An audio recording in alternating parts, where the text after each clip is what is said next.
নমস্কার বন্ধুরা, কেমন আছো সবাই? প্রিয়াঙ্কওয়ালা ইউটিউব চ্যানেল থেকে তোমাদের সবাইকে জানাই অনেক অনেক স্বাগত।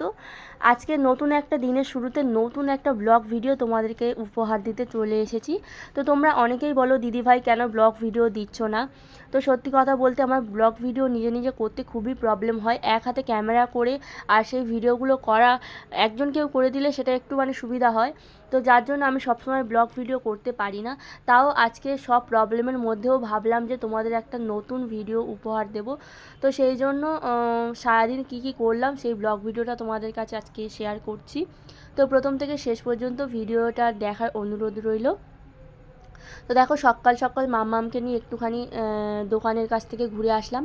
তারপর সকালবেলা ভেজেছিলাম একটুখানি আলু আর মুড়ি, কারণ একটু আলু ভাজা আর মুড়ি খেতে আজকে ইচ্ছা করছিল। আর মাম্মামের জন্য ওর বাপি চকোস এনে দিয়েছিল, তো একটু চকোস ওকে বানিয়ে দেবো, ও চকোস খেয়ে নেবে। আর দেখো চকোসটা নিয়ে কত দুষ্টামি শুরু করে দিয়েছে ওর বাপির সাথে। তো আজ দুপুরবেলা বানাবো কাতলা মাছ দিয়ে আলুর তরকারি। তো সেই জন্য দেখো কাতলা মাছের পেটি নিয়ে এসেছি। কাতলা মাছের পেটি খেতে খুবই পছন্দ করে, আর তার সাথে একটুখানি পার্শে মাছ নিয়েছিলাম।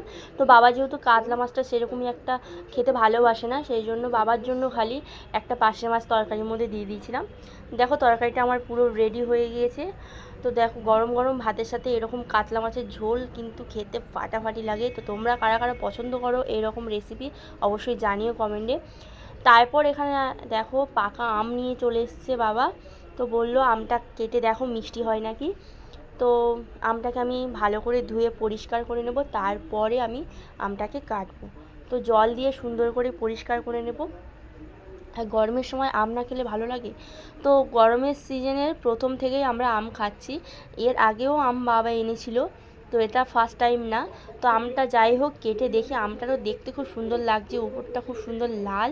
তো দেখা যাক আমটা কত সুন্দর মিষ্টি হয়। যদি মিষ্টি হয় তাহলে ভাববো আমটা বাবা ঠিকঠাক নিয়ে এসছে।